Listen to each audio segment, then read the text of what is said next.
जैसा कि हम सबको मालूम है कि दो ममालिक के बीच में जो कई दिनों से जंग जारी रही और अब सीज़ फायर का क़याम भी अमल में लाया गया और लेकिन इसके साथ ही गोलियां तो बंद हुई, गर्ज में भी काफ़ी कमी आई है। लेकिन जहाँ तक ताल्लुक़ है उन बदनसीब फैमिलीज़ का जो बॉर्डर के दोनों अतराफ में रह रहे हैं और जिनका सब कुछ उजड़ गया, आप सब जानते हैं क्या राजौरी पुंछ में कई लोगों ने मुझे आज भी मेरे साथ राबिता कायम किया और गोलियां जब बरस रही थी तब भी राबिता था और आंसू के सिवा और कुछ नहीं था। जो उजड़ जाता है वही जानता है दर्द क्या है। We are just all of us can share the grief and sorrow उन फैमिलीज़ का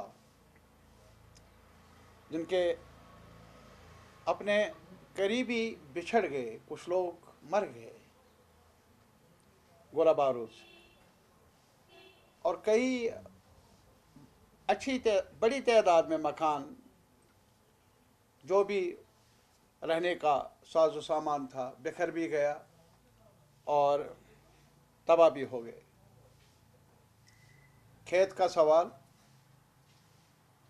इस साइड उस साइड दोनों अतराफ में काफ़ी नुकसान पहुंचा, माल मवेशी का नुकसान हुआ। यहाँ अगर आप देख लेंगे, आप तो खुद गए हैं वहाँ, मुझे उम्मीद है कि जहाँ तक हमारे रिपोर्टर्स का ताल्लुक़ है, जर्नलिस्ट कम्युनिटी वो नहीं जो वहाँ बम्बई स्टूडियो में, दिल्ली के स्टूडियो में जंग लड़ रहे हैं, वो नहीं, आप जैसे रिपोर्टर। और मीडिया की रूह अब यही रही है, जो रिपोर्टर्स हैं जो अपनी जान की परवाह ना करते हुए शोलों में भी रिपोर्ट करते हैं, खबर देते हैं समाज को, आवाम को। आपने खुद देखा होगा, आप खुद गए हैं, कई टीम्स मैंने सुना जो उड़ी में चले गए, टंगदार, कैरन, ये पूरे हिस्सा बॉर्डर, इस तरफ के बॉर्डर में गए और आपने वहाँ खुद देखा क्या इस किन नाकुर्दा गुनाहों की उनको सज़ा मिल रही है। उनकी बहाली का सवाल है और उन लोगों के जिनके कमाने वाले बिछड़ गए, मर गए, उनकी रोजी रोटी का सवाल है। ये दर्द तो मिटेगी नहीं, लेकिन जो बचे हैं उनको जीना भी है। तो जिम्मेदारी है सरकार की, क्या कम से कम नवाला रहे उन बच्चों को, बच्चियों को, जो भी डिपेंडेंट हैं वो भी जी सकें। तो उन्हें ये ना कहें कोई कल हमारे पास नौकरी नहीं है, मुलाजमत नहीं है। दर्द बांटने के लिए हौसला चाहिए, हौसला चाहिए। मैं ज़ोर देकर कहूँगा, बड़े बड़े ऐलानात अपनी जगह, लेकिन गवर्नमेंट ऑफ इंडिया से हमारी गुजारिश है वो इसलिए क्योंकि दो मुल्कों के दरमियान जंग रही है। ये अलग सवाल है, जम्मू कश्मीर ज़्यादा ही उस जद में आ गया, क्रॉस फायर में आ गया। तो इसी वजह से बड़ी सरकारों की जिम्मेदारियां हैं कि वो अपनी जिम्मेदारियों को निभाए।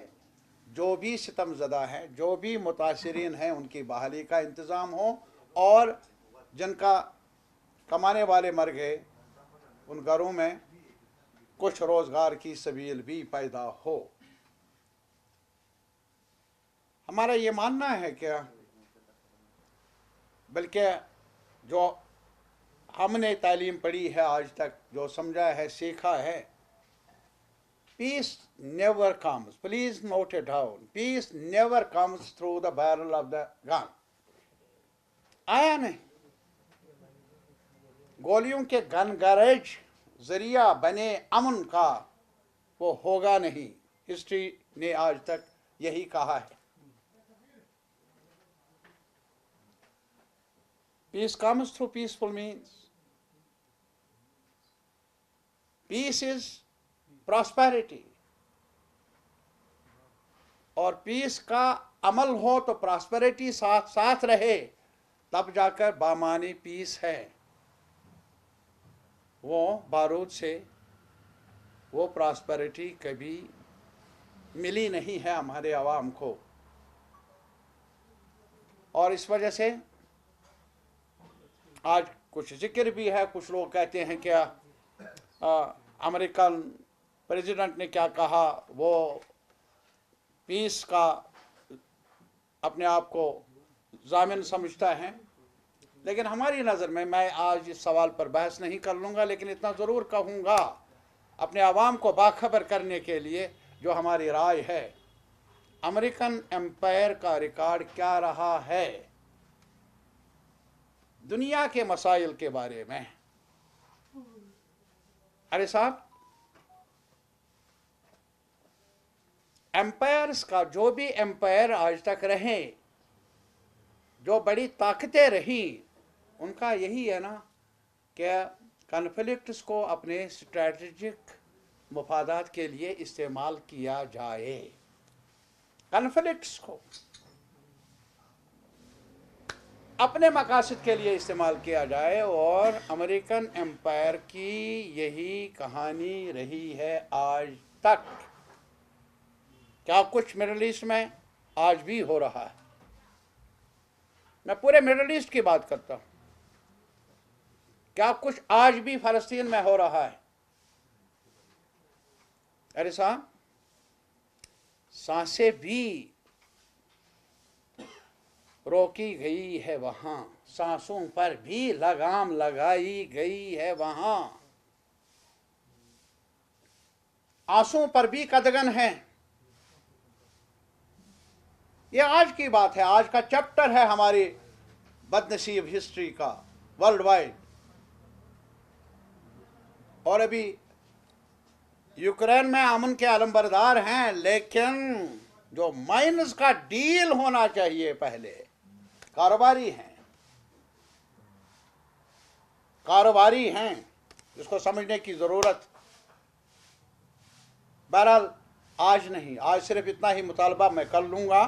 गवर्नमेंट ऑफ इंडिया को जिम्मेदारी लेनी चाहिए। जो हमारे लोग यहाँ जम्मू में, कश्मीर में, बॉर्डर एरियाज़ में, राजौरी, पुंछ, कठुआ, विजयपुर, आरसपोरा, यहाँ उड़ी में और करन में, ये भी हमारे इलाके हैं, यहाँ उनकी बहाली की जिम्मेदारी लेनी चाहिए और फौरी कदम उठाने चाहिए, ताकि उन बदनसीब घरानों को, हमारे भाइयों बहनों को कुछ राहत मिले।